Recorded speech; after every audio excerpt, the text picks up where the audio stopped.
Hello friends, मेरे YouTube channel Hindi वितान पर आपका एक बार फिर से स्वागत है। आज के इस वीडियो में मैं हिंदी साहित्य के 25 अत्यंत महत्वपूर्ण प्रश्नों को पढ़ूंगी और उनके उत्तर देने तथा उनका थोड़ी बहुत छोटी मोटी व्याख्या करने का प्रयास करूंगी। तो देखती हूँ, पहला प्रश्न है, हिंदी साहित्य की भूमिका के लेखक कौन है? इसका सही आंसर है हजारी प्रसाद द्विवेदी। नेक्स्ट क्वेश्चन है, हिंदी साहित्य के इतिहास लेखन की परंपरा का सूत्रपात किसने किया? तो हिंदी साहित्य के इतिहास का जो परंपरा थी उसका सूत्रपात गारशादा ताशी ने किया और इनके ग्रंथ का नाम था इस्तवार दला लिटरेचर एंदुई एंदुस्तानी। नेक्स्ट क्वेश्चन है, आचार्य रामचंद्र शुक्ल के इतिहास ग्रंथ का नाम बताइए। इसका सही आंसर है हिंदी साहित्य का इतिहास। नेक्स्ट क्वेश्चन है, कविता कौमुदी के रचयिता कौन है?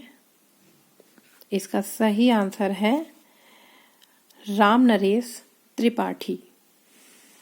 नेक्स्ट क्वेश्चन है, पंडित बालकृष्ण भट्ट किस पत्र के संपादक थे? इसका सही आंसर है हिंदी प्रदीप। नेक्स्ट क्वेश्चन है, उदंत मार्तंड का प्रकाशन कहाँ से होता था? तो इसका सही आंसर है कलकत्ता। फ्रेंड्स, यहाँ पर यह जान लेना भी बहुत आवश्यक है कि उदंत मार्तंड हिंदी का पहला पत्र था जिसका संपादन कानपुर के पंडित जुगल किशोर शुक्ल जी करते थे और ये कलकत्ता की 37 नंबर गली आमड़ा तल्ला से प्रकाशित होता था। नेक्स्ट क्वेश्चन है, प्रजा हितैषी साप्ताहिक पत्र का प्रकाशन कहाँ से होता था? तो इसका प्रकाशन आगरा से होता था।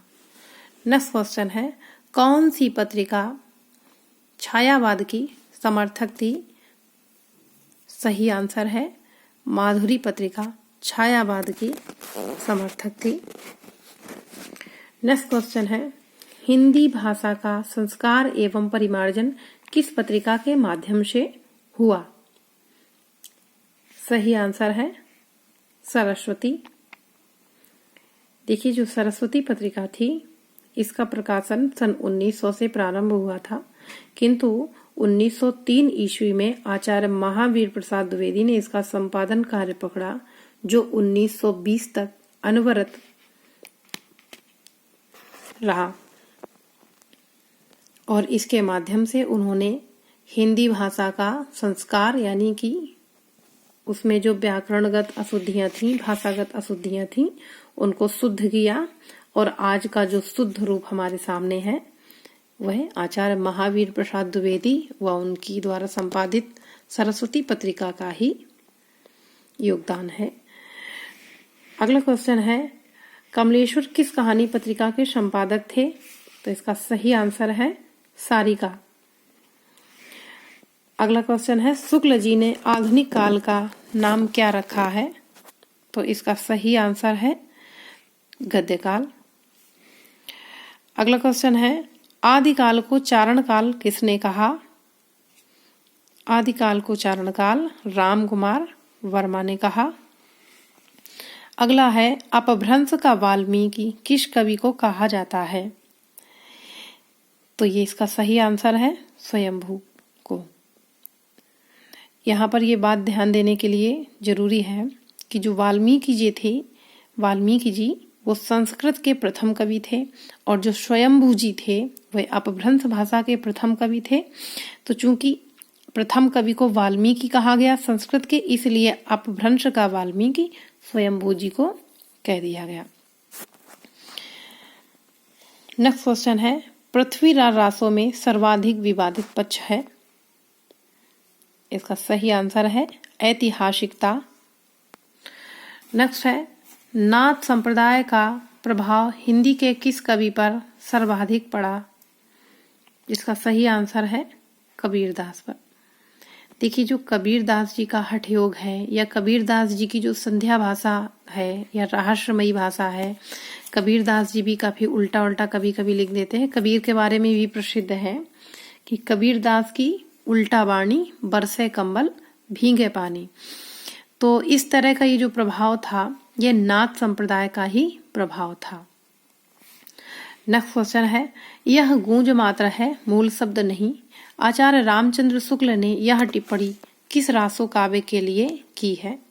तो इसका सही आंसर है परमाल रासो के लिए की गई है यह टिप्पणी। नेक्स्ट क्वेश्चन है, चार्ल्स इलियट ने किस ग्रंथ का प्रकाशन कराया? इसका सही आंसर है आल्हखंड का। देखिए, आल्हखंड जो है ना, ये आदिकाल का प्रसिद्ध ग्रंथ है, आल्हखंड। नेक्स्ट क्वेश्चन है, श्रावकाचार का रचना काल क्या है? ये बहुत इंपॉर्टेंट क्वेश्चन है। इसका सही आंसर है 933 ईस्वी। अगला क्वेश्चन है, किस कवि को अभिनव जयदेव की उपाधि मिली थी? इसका सही आंसर है विद्यापति जी को अभिनव जयदेव की उपाधि मिली थी। नेक्स्ट क्वेश्चन है, अपभ्रंश में राम के चरित्र पर आधारित ग्रंथ कौन सा है? तो इसका सही आंसर है पौमचर्यु। देखिए फ्रेंड्स, जो पौमचर्यु ग्रंथ है वह राम पर आधारित है और इसकी रचना स्वयंभू ने की है। किसने की है?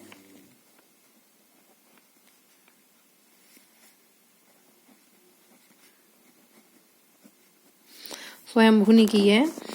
देखिए, यहाँ पर ध्यान देने की बात यह है कि जो स्वयंभू को क्या कहते हैं? आदिकालिका, अपभ्रंश भाषा का वाल्मीकि कहते हैं। जो वाल्मीकि जी थे उन्होंने राम कथा लिखी थी।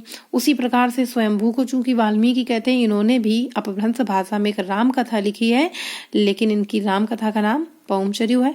और उससे भी महत्वपूर्ण बात यह है कि जो पौमचर्यु ग्रंथ है, यह हिंदू धर्म के अनुसार राम का वर्णन नहीं करता है, बल्कि इसमें राम के चरित्र का जो वर्णन है वह जैन परंपरा के अनुसार किया गया है। नेक्स्ट क्वेश्चन है, ज्योतिरीश्वर ठाकुर की कृति का नाम क्या है? तो इसका सही आंसर है वर्ण रत्नाकर। नेक्स्ट क्वेश्चन है, आचार्य हजारी प्रसाद द्विवेदी रासो शब्द की व्युत्पत्ति किस शब्द से मानते हैं? तो इसका सही आंसर है रासक शब्द से। नेक्स्ट और आखिरी प्रश्न है, अपभ्रंश और राजस्थानी भाषा के योग से बनी काव्य भाषा को क्या नाम दिया गया है? तो इसका सही आंसर है डिंगल।